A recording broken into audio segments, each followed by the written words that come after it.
Tá aí, galera, bora lá para mais um React. E hoje, doses inseguras de crack.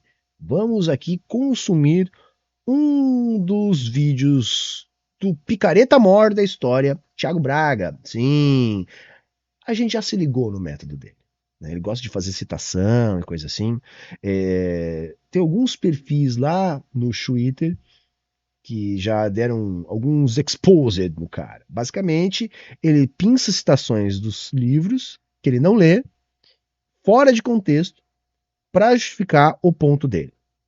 Tá? Então, mesmo que esse cara seja um cara perigoso, e é muito perigoso, porque ele tem financiamento, tem equipe, e reproduz para uma linguagem acessível a propaganda política bem estruturada que está sendo importada no Brasil por grupos como, por exemplo, Brasil Paralelo.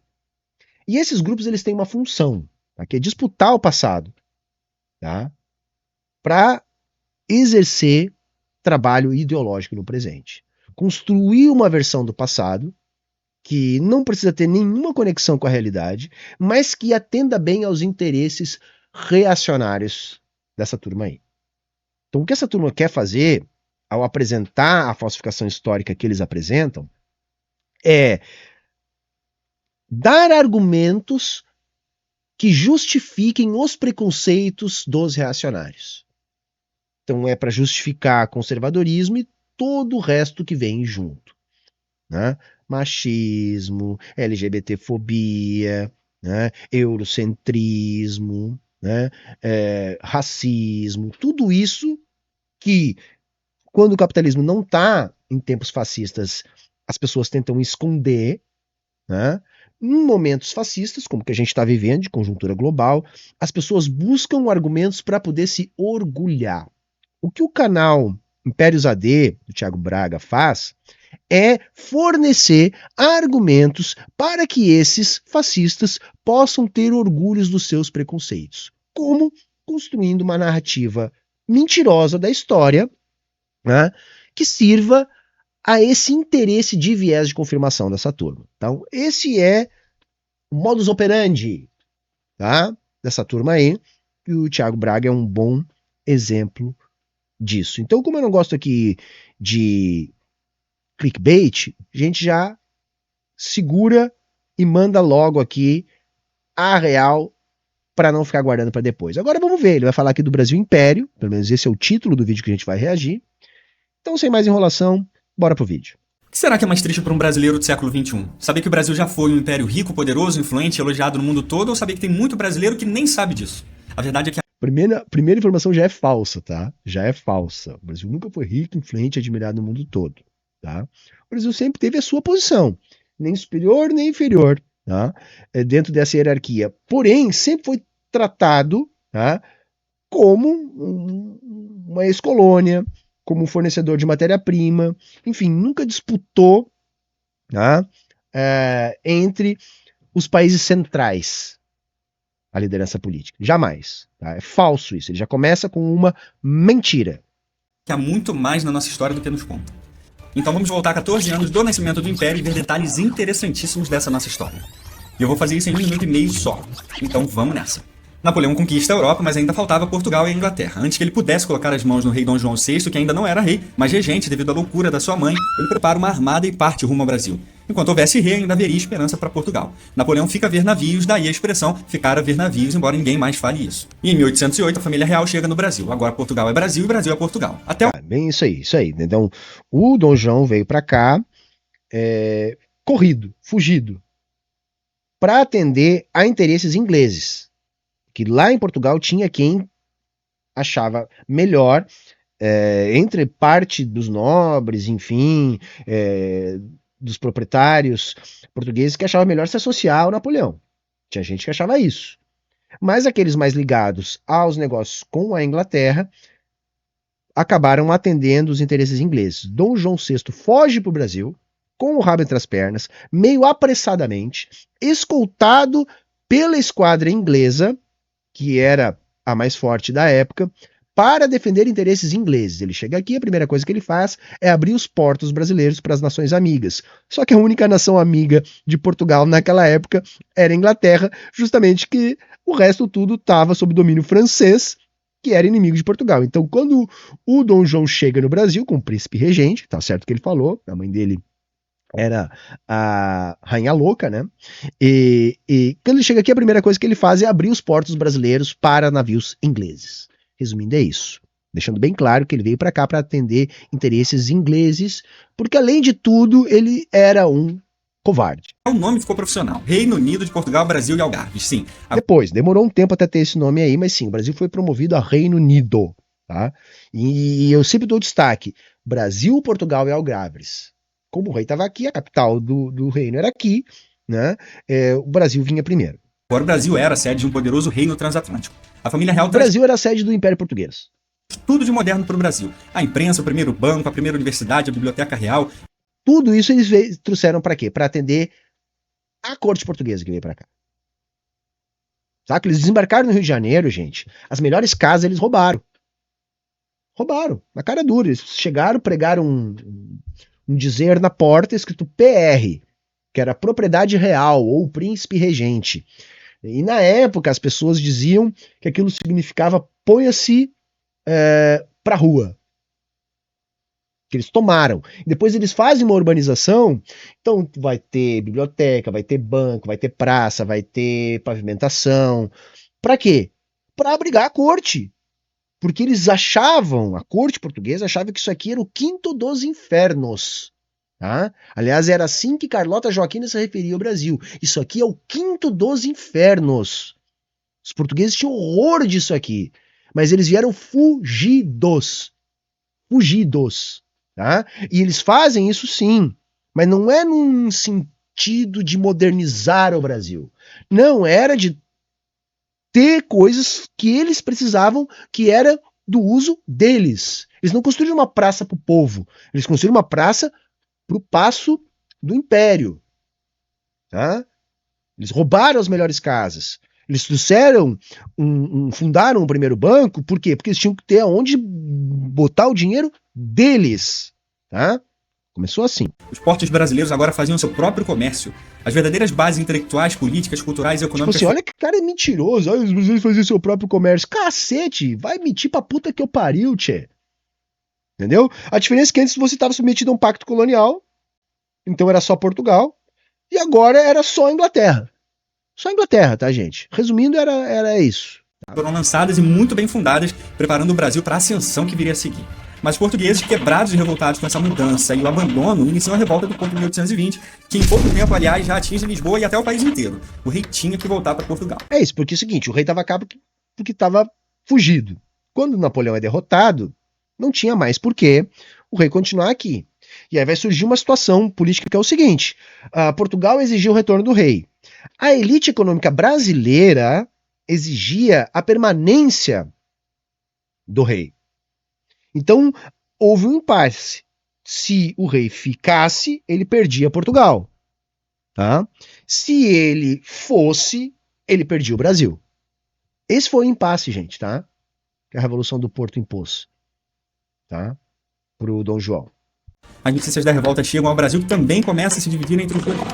Temendo uma revolução e a quebra da nação em pequenas republiquetas, a exemplo do que já tinha até acontecido na América Espanhola, Dom João resolve voltar a Portugal e deixar seu filhinho, ainda criança, como um símbolo de esperança para o futuro do Brasil. Tá, então aí tem várias coisas que a gente tem que só pontuar. Sim, havia essa preocupação entre os portugueses, porque não havia nenhum tipo de unidade nacional, gente. Não existia sequer um brasileiro. Saca? Essa cultura, essa identidade nacional, tudo vai ter que ser forjada depois. O mais lógico era que acontecesse o que aconteceu nas ex-colônias espanholas, onde vai haver uma fragmentação daquela enorme colônia em vários países. Então havia sim essa preocupação de evitar que isso acontecesse. Por quê? Porque Portugal tinha o interesse de continuar explorando o Brasil. A nossa elite econômica do Rio de Janeiro e adjacências se beneficiou muito com a família real ali. Muito, enriqueceu rapidamente. Mas veja, isso não melhorou a vida do povo. Tá? Isso não cria uma classe média sequer. O Brasil continuava tendo a mesma lógica econômica da colônia, porque era uma colônia na prática. Por mais que o rei estivesse aqui, a relação ela ainda era tipo colonial. Então o fato é que diante da derrota do Napoleão, da exigência do retorno do Dom João para Portugal, a nossa elite não aceitaria a recolonização, no sentido de perder as regalias políticas, de ser a sede do império. Veja, no resto do Brasil, o pau estava quebrando. Na maior parte do Brasil, o pau estava quebrando, porque esse benefício não era para o Brasil do João, né, VI aqui. Esse benefício era para Rio de Janeiro e adjacências, mais especificamente para a classe economicamente dominante do Rio de Janeiro. Tá? Só que eles vão fazer um acerto para a nossa independência, porque já estavam existindo guerras de independência. Primeiro, é falso dizer que não houve guerra de independência no Brasil. Não houve uma única grande guerra que possa ser o marco da independência que levou, né, a proclamação do rompimento com a metrópole. Mas nós vamos ter uma porção de guerras que vão, inclusive, pressionar esse processo político, que era objetivado por Portugal não perder nenhuma coisa nem outra. Então, além de Portugal não querer perder uma coisa nem outra, também tinha a Inglaterra, que naquele momento já era a que mais lucrava com o Brasil, mandando para cá seus produtos industrializados, tendo o nosso mercado consumidor e também a nossa fonte de matéria-prima. Então vai ser feita uma triangulação entre Portugal, Inglaterra e elite econômica brasileira para formatar o nosso processo de independência em acordo com a corte portuguesa. Mas vamos ver qual a bobagem que ele vai falar para eu ter que corrigir aqui. E essa criança é Dom Pedro I. Eu não vou falar o nome dele todo, porque senão o vídeo vai ficar muito grande. Essa criança seria responsável pela criação do Império do Brasil. Aliás, se você quiser conhecer a história completa do Império Português, o link tá na descrição. Terminei. Dom João VI deixara um tutor sem igual a cuidar de seu filho. O segundo maior herói da história brasileira, com certeza. Segundo maior herói. Galera, assim, ó, nenhum historiador fala em herói, assim, tá? Isso é ridículo, tá? Não, entendeu? Só o fato dele usar essa expressão, o segundo maior herói, você já percebe que ele é simplesmente um charlatão. A gente não está diante de um profissional da história, tá? Porque isso aí é um desrespeito com os profissionais da história. Aliás, se você quiser saber quem é o primeiro, assista o vídeo até o final. José Bonifácio de Andrada e Silva. Com a sua orientação perita e para preservar a unidade brasileira que já estava à beira do colapso, Pedro resolve ficar no Brasil e cortar definitivamente. Resolve ficar no Brasil, cara. O Pedro não queria ficar, cara. Não queria ficar. O Dom Pedro I não queria ficar, tá? Não queria ficar. Ele foi forçado a ficar pelo acordo, tá? Sabe, dia do fico, a frase, esse é para o bem de todos, felicidade gerada, tudo mentira, tudo uma construção feita a posteriori, para causar justamente um impacto positivo na construção de uma identidade nacional. Tudo mentira, foi um acordo entre a corte portuguesa, a elite econômica brasileira e empresários e o governo da Inglaterra. Empresários ingleses e o governo da Inglaterra fizeram um acordo. E neste acordo ficou determinado que Dom Pedro I ficaria. Dom Pedro I ficaria. Tá? E eu não vou dar spoiler, eu vou dizer, o Brasil comprou a sua independência fiado. Foi isso. O Brasil comprou a independência fiado. Essa é a negociação que incluía o Dom Pedro I ficar. Tá? Porque o que vai acontecer? Portugal tinha muitas dívidas com a Inglaterra. Muitas dívidas com a Inglaterra. E a Inglaterra deu este crédito a Portugal porque Portugal tinha um vasto império colonial, sobretudo a sua principal colônia, o Brasil, que sempre foi riquíssimo em fonte de matéria-prima e já começava a construir um mercado consumidor interessante. Aí, pela sua dimensão, podia ser, com certeza, um grande comprador, né, para os produtos da Revolução Industrial Inglesa. Então, assim, Portugal devia horrores para a Inglaterra. E aí, qual vai ser a articulação feita pelos ingleses para que a gente consiga a nossa independência? Há um incentivo para que Portugal aceitasse a nossa independência sem guerra. Que o Brasil pagasse uma pesada indenização a Portugal por sua independência. Né? E aí, o que acontece? Portugal poderia usar esse dinheiro para quitar a sua dívida com os ingleses. Então, a Inglaterra conseguiu articular uma forma de receber o que devia de Portugal. Agora é óbvio, o Brasil não tinha de onde tirar dinheiro para pagar essa fortuna para Portugal. É aí que entram os ingleses emprestando dinheiro para o Brasil e dando origem à nossa dívida externa. Por que os ingleses fizeram isso? Porque eles preferiram um Brasil devendo para eles do que Portugal devendo para eles. Pelo mercado em expansão, por amarrar o Brasil à economia inglesa. Então por isso que eu digo, o Brasil comprou a sua independência, fiado com dinheiro inglês. E dali permaneceu amarrado ao imperialismo inglês. Portugal, para manter influência política no Brasil, decide deixar aqui o Dom Pedro I. Para que essa independência mantivesse as relações econômicas que já estavam estabelecidas, que já estavam na mão da Inglaterra, mas que Portugal ganhava como atravessador. Então basicamente é isso, tá? Não tem glória nenhuma, não tem, assim, nada. Aliás, assim, a história do Dom Pedro I é até bem curiosa, diz que ele era uma pessoa meio esquisita, tá? E é isso. Resumindo, é isso, tá? O Brasil comprou a sua independência fiada. Os laços com Portugal e declarar então a independência do Brasil em 1822. E senhoras e senhores, aqui entra um detalhe que muda tudo e que deveria ter um significado muito especial para nós. A independência do Brasil foi feita por um membro da família real que quis proteger o país do caos da Revolução de Portugal. Entenderam? Eu gosto das valorações tiradas do cu dele, né? Porque quis proteger o Brasil. Que isso, cara, ele não queria ficar, ele foi obrigado a ficar e ele ficou por parte de um acordo que visava defender os interesses da Inglaterra e de Portugal e da elite econômica sudestina brasileira, tá? É isso. O significado disso? É isso aí mesmo, um português protegeu o Brasil de Portugal. E é exatamente por isso que a independência do Brasil... Isso é tão falso, gente, tão falso, que quando o pai dele morre, tá? Se não me engano, 7 anos depois, ou 9 anos, enfim, menos de uma década depois, que foi o tempo do primeiro reinado, o pai dele morreu. Dom João VI morreu. E aí ele era o herdeiro de Portugal. Aí sumiu a brasilidade do Dom Pedro I. E ele, ó, ele vai embora, porque ele não podia ser rei dos dois lugares, né? E ele sabia que ele podia reivindicar o trono português. Ele sai daqui para ser rei em Portugal. Nossa, era um cara que defendia o Brasil, hein? Zarpou e deixou o filho com 5 anos, tá? Isso aqui virou uma bagunça, porque a ideia dele era manter a monarquia, mas não sabia muito bem como é que ia ficar, porque o período regencial, até se estabelecer, foi bem tenso e a monarquia ficou ameaçada.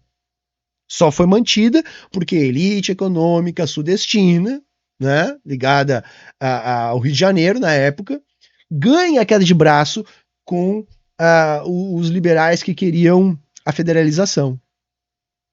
E aí consegue manter uma monarquia capenga ali, que era para durar até os 18 anos do Dom Pedro II, mas é abreviado, e aí ele lá com 14 para 15 anos acaba assumindo o controle do país, né?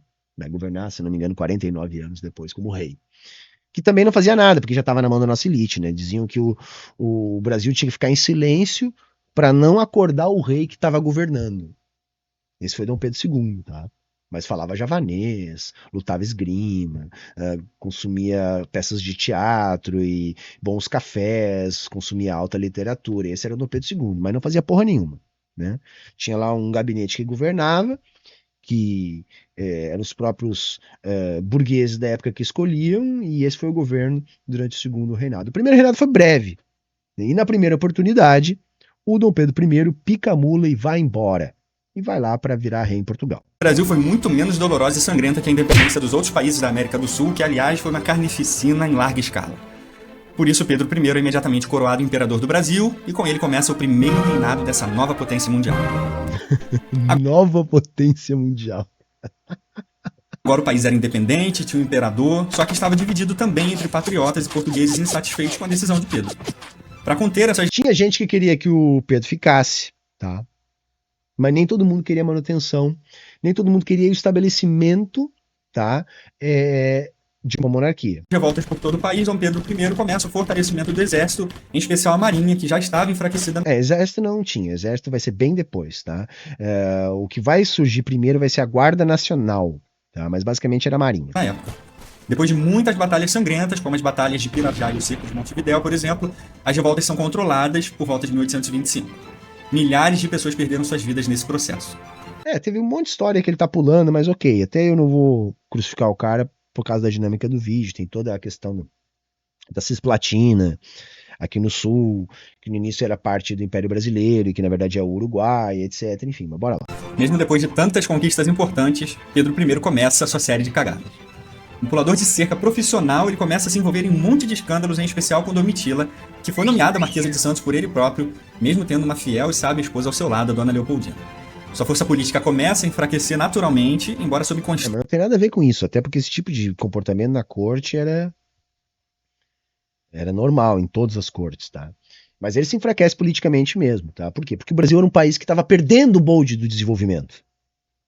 O Pedro I estava mais preocupado com a vida na corte do que com o desenvolvimento do Brasil.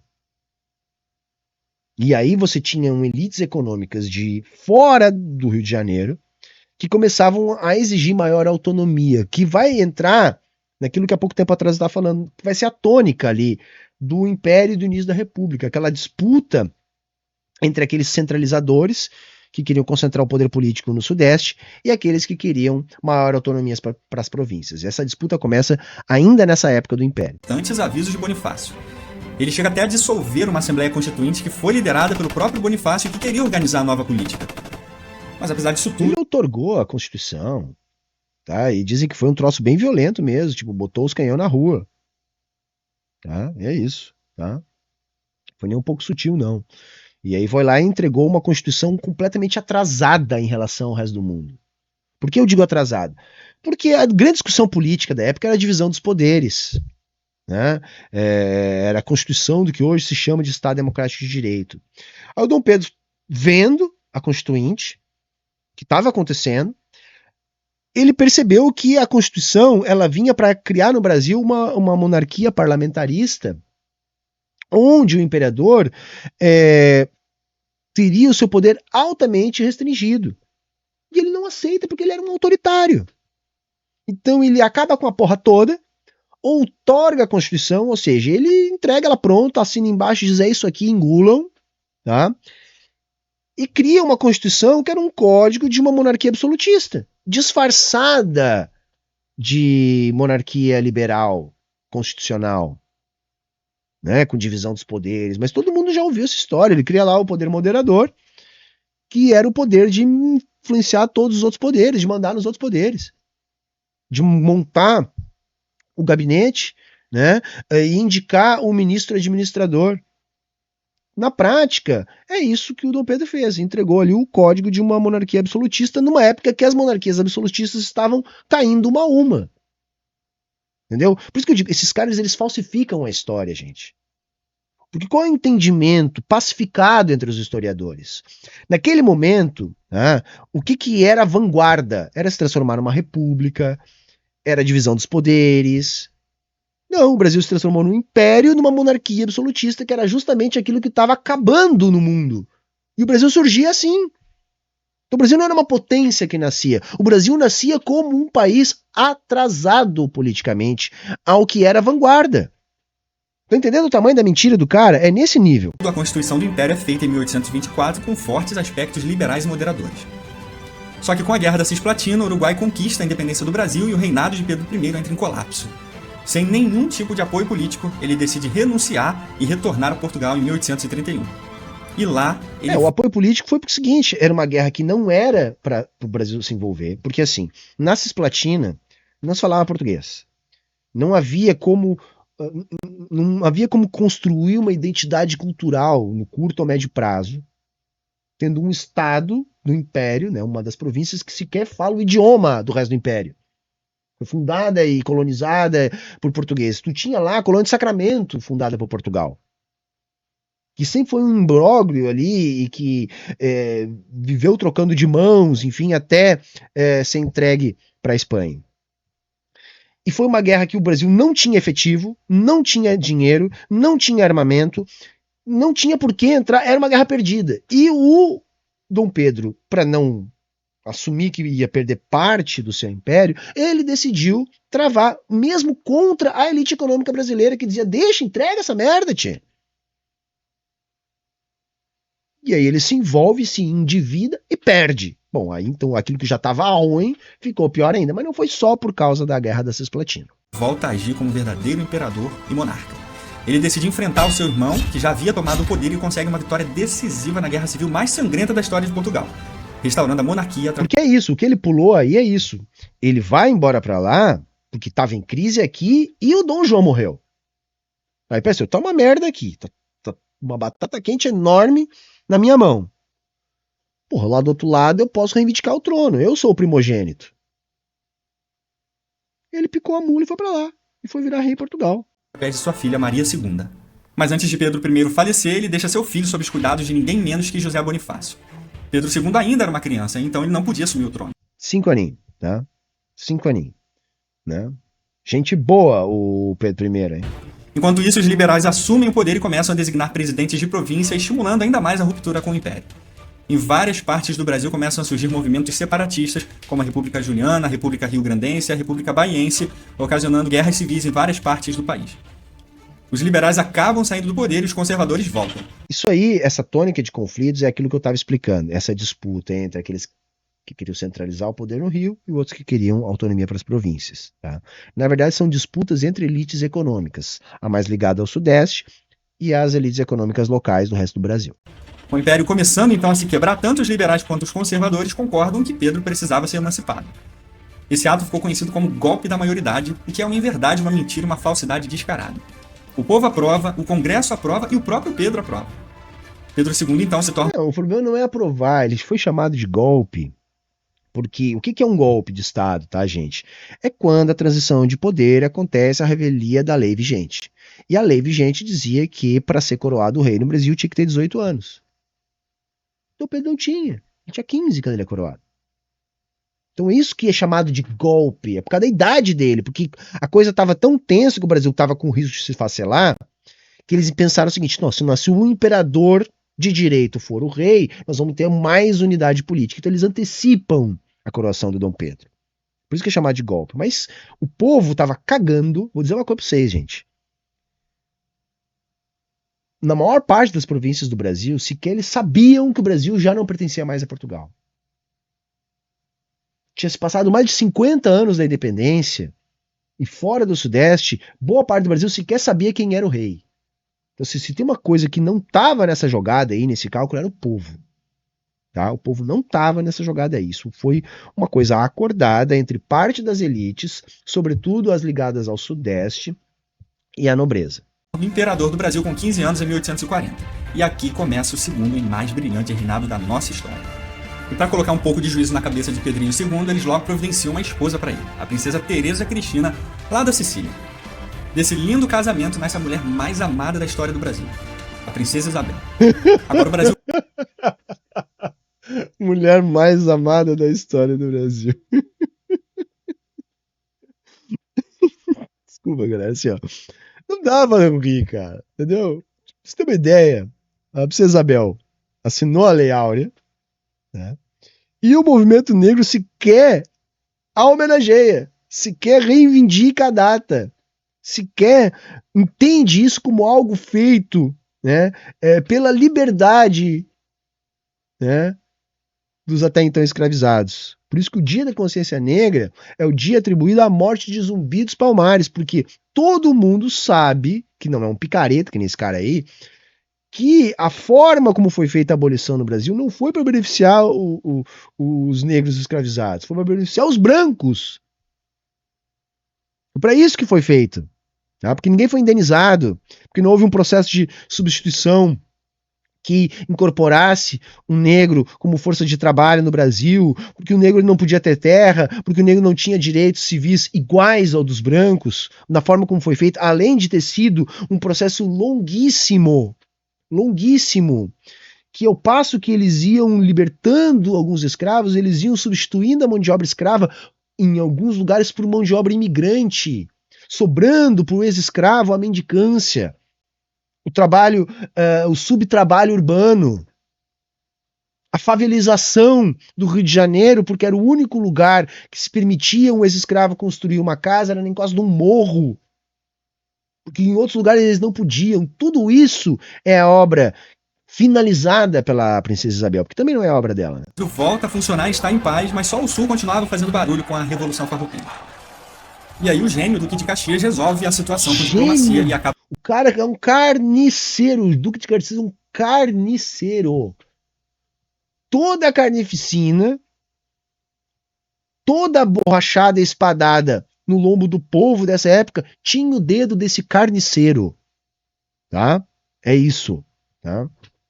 Que bárbaro. Acaba com 10 anos de conflitos na região, com o Tratado de Poncho Verde. Logo em seguida, o imperador institui um regime parlamentar onde tanto liberais quanto conservadores tinham poder moderador por meio do presidente do Conselho de Ministros, que seria como um atual primeiro-ministro. Essa estratégia política colocou o Brasil em uma posição muito respeitada no cenário mundial, tudo sob a liderança do seu novo imperador. Agora, o Brasil... Não, isso ele tá tirando do cu, ele tá falando uma mentira, mas bora lá. tinha um monarca 100% brasileiro. Diferente do seu pai casca-grossa, pulador de cerca, 100% brasileiro. Devia ser a alma do Brasil, né? O menino Pedro. A alma do Brasil. De Orleans e Bragança. Dom Pedro II falava 17 idiomas, estudou medicina, direito, linguística, pintura, antropologia, geografia, geologia, estudos religiosos, filosofia. Basicamente era só isso que ele fazia, ele não governava, tá? O segundo reinado entrou para a história como um período em que os políticos administraram o Brasil. E que políticos são esses? Grandes fazendeiros. Tá? Num jogo político que ficou entre os líderes das províncias e os líderes do Sudeste. A vida do Dom Pedro era passear mundo afora, torrar muito dinheiro, né, em bailes, em festas, em viagens, em leituras, em banquetes. Essa foi a vida do Dom Pedro. A típica vida do nobre, um parasita, né? É isso que o Dom Pedro era, um parasita. Escultura, teatro, música, química, poesia, tecnologia e ainda era fotógrafo. Resumindo, ele foi o primeiro nerd da história do Brasil. Mas aí chega a guerra... Não, cara, ele só era rico, tinha muito acesso às coisas e não tinha que trabalhar, porque era um parasita. Então tinha tempo, né? Aquela coisa, ócio. Ócio às vezes também estimula a criatividade. Paraguai e de intelectual, Dom Pedro II se torna um soldado. O voluntário da pátria número 1, para ser preciso. Na batalha, 15 mil brasileiros com 5... Pura propaganda, tá? Essa história da Guerra do Paraguai, que foi uma cagada. Uma cagada. O Brasil comprando as dores da Inglaterra para se manter com uma lógica colonial, sendo explorado, e impedir o Paraguai de fazer uma transição aqui e se desenvolver, que seria muito mais interessante no Brasil, porque o Paraguai estava se industrializando, tinha siderurgia, estrada de ferro, mas precisava de uma saída para o mar. Era muito mais interessante o Brasil, por exemplo, comprar de uma indústria paraguaia, que seria muito mais barato e poderia, inclusive, produzir relações econômicas que desenvolvessem a nossa indústria, do que ficar submetido ao que eles tinham com os ingleses. Mas, como não havia nenhum sentido em desenvolver o Brasil, pelo menos não por parte do Dom Pedro, né, que era um nobre que estava ali simplesmente atendendo os interesses da nossa elite econômica, que era agroexportadora para se manter no poder, embarcou na Guerra do Paraguai. E outra, o Brasil foi fiasquento na Guerra do Paraguai. Um dos motivos de surgir o nosso exército foi justamente o fato da gente chegar lá para formar uma aliança militar com o Uruguai e a Argentina e se perceber como os patinhos feios. Estão entendendo? Era isso. A gente foi coadjuvante neste momento aí, tá? Do nosso exército. O que nós tínhamos de um pouco melhor era a armada, né? Que nós vamos ter lá, nesse momento ganha destaque lá o Almirante Tamandaré e coisa assim. Mas assim, é isso. Tá? A Guerra do Paraguai foi para satisfazer um interesse inglês e ferrar com a gente mesmo. E o Dom Pedro, que nunca foi guerreiro, nunca foi nada, fez uma propaganda de alistamento, né, dos voluntários da pátria para conseguir enganar os trouxa para ir lutar na guerra dos ingleses, para defender interesses ingleses. Foi isso a Guerra do Paraguai, tá? 5 mil argentinos e uruguaios derrotam 85 mil paraguaios. Herdando a destreza marítima portuguesa, a Marinha do Brasil foi essencial nesse conflito, em especial na Batalha do Riachuelo.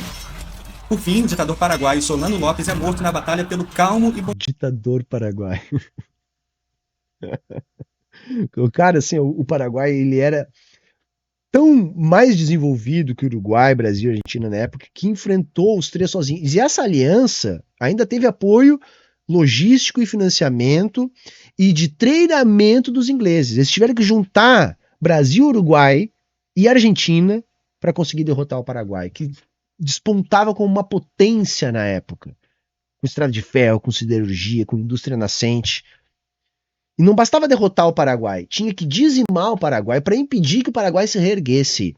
Quando acaba a Guerra do Paraguai, gente, não tinha mais homem no Paraguai, eles tinham matado quase todos. Tá? Se criou no Paraguai, inclusive, leis que permitiam a poligamia para recuperar a população do Paraguai. Tudo isso para defender interesses ingleses. Tá? Um bondoso soldado brasileiro conhecido como Chico Diabo.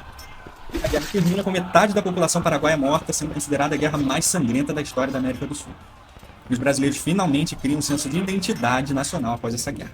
De acordo com a Enciclopédia Britânica, o reinado de Pedro II constituiu a época mais frutífera da história do Brasil.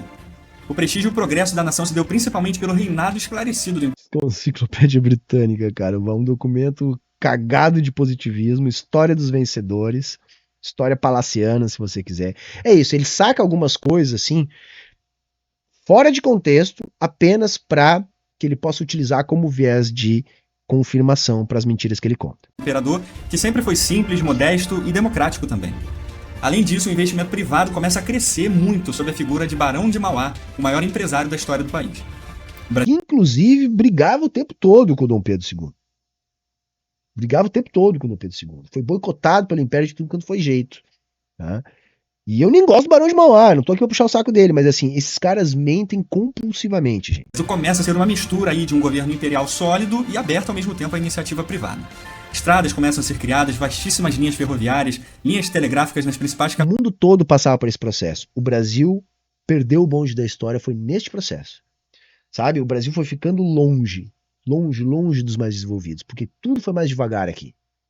Tudo. Se você pegar a Argentina, estava se desenvolvendo muito mais rápido na mesma época, e era uma república. Mas é que esses caras, eles são cruzadinhos, né? Deus vultinhos, puxa saco de monarquia. Lembra do que eu falei no início do React, né? É claro que tá valendo, tá, gente? Pra que eles fazem esses vídeos? É só pra dar um viés de confirmação pra gente escrota e reacionária. Capitais e a arte chega no seu apogeu nessa época. A população cresceu de 4 milhões para 14 milhões e o valor das exportações aumentaram em 1.400%. Mas é com a igreja que Pedro II começa a falhar. Justamente como chefe da igreja, ele começa a tomar medidas arbitrárias contra as bulas papais e se torna extremamente impopular no meio religioso. Só que para piorar ainda mais a situação, no mesmo período começam a surgir movimentos pró e contra a escravidão. Ele mandou prender um bispo que falou umas coisas contra ele. Eu não me lembro direito do contexto, tá? E depois ele volta atrás. Mas já é tarde demais. Era o bispo de Olinda, se eu não me engano. Frei Vital. E aí jogou a igreja contra ele. Isso aí a gente aprende na história como uma questão militar. Aliás, como uma questão religiosa. Mas tinham várias questões. Tinha uma questão militar também, que era o fato que ele também pulou aí, porque é um sem vergonha, que é o seguinte, ele formata o nosso exército na Guerra do Paraguai, mas o exército volta da Guerra do Paraguai republicano. Justamente porque chegou lá e disse assim, porra, nós somos monarquia. O Uruguai e a Argentina são república. Olha só como o exército na república é muito melhor do que na monarquia.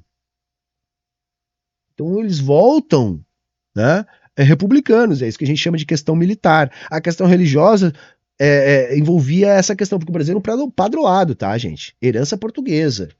Uma excrescência de uma herança portuguesa. Né? Quem pagava o salário do padre no Império era o Estado. Não havia registro civil, era certidão de nascimento. Se você não participasse da procissão de Corpus Christi, você podia ser preso. Tá? E aí isso começou a ser abalado em alguma medida, e aí a igreja ficou contra.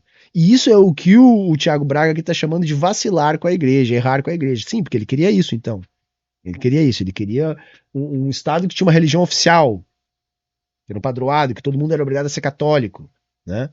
Bom, pelo menos esse aí não se diz liberal, né? Pelo menos isso. Não que agitam ainda mais o país. Dom Pedro II vai tratar a sua saúde na Europa e a decisão fica a cargo de sua filha, a princesa regente Isabel. Ela muda a história do Brasil ao assinar a Lei Áurea em maio de... Isso é falso, tá? Assim, porque havia um embate até então. Não era um ponto pacificado a abolição. Então tu tinha aqueles evolucionistas e os abolicionistas. Uns que queriam uma abolição imediata, outros que queriam uma abolição gradual. E muitos sequer queriam, porque não admitiam. E o Dom Pedro, ele estava preso politicamente à sua base de sustentação, que estava nessa disputa, só que não havia mais como o Brasil sustentar a escravidão, gente. O mundo em revolução industrial, trabalho assalariado avançando, pressão dos ingleses justamente para transformar os escravos em assalariados para poder comprar mais produtos ingleses e uma série de outras coisas. Uma série de outras coisas. Não dá mais para manter. Só que o Dom Pedro II era, assim, não era um cara do enfrentamento, era um famoso borra-botas, um famoso cagalhão. E aí ele sai para evitar a pressão política, tenta fazer com que fosse colocada esta pressão na figura da princesa Isabel, né? Que estava para ter como rei aqui o Conde D, né? Um francês, que seria o que substituiria o Dom Pedro II. Mas o fato é que tanto ele não podia abolir a escravidão, porque politicamente custaria caro, como custou, né? Porque a abolição vem no ano seguinte vem a República. Essas coisas não são dissociadas, tá, gente? Mesmo que essa abolição tenha sido feita para os brancos, para a defesa dos fazendeiros, e não do movimento negro. De 1888. Só que por mais importante que essa decisão seja para a nossa história, ela desagrada muitos poderosos com aspirações positivistas e republicanas que aproveitam essas inquietações para deslanchar um golpe que destruiria séculos de esforço e progresso. Em 1889, a família real é expulsa do Brasil através do golpe militar liderado por Marechal Deodoro da Fonseca. O imperador morre 2 anos após o golpe em Paris, ainda com a terra do Brasil ao seu lado, a ser despejada sobre seu caixão. Tá entendendo? O cara era tão nacionalista, tá? Felizmente acabou isso, ainda bem. Que nem para ser enterrado aqui, tá? Ele exigiu ser enterrado lá e não foi nem em Portugal. Tu vê como esse viralatismo esse viralatismo é assim, né? Porque ele também tinha a família francesa, né? É isso, entendeu? Mas tá bom, chegamos no fim. Tá bom. É bom porque, assim, a gente tem que desmentir essas coisas, tá? Porque isso não é história, tá, gente? O que o Thiago Braga faz, esse canal Imperatriz faz, não é história. Isso é propaganda ideológica utilizando a história para manipular a ideologia do presente. Tá? Ele não é um historiador sério, as coisas que ele fala não tem respaldo acadêmico. Tá? Fica transitando entre o revisionismo e a falsificação histórica. Tá? Então esse cara, na verdade, ele é uma ofensa para os profissionais de história, tá?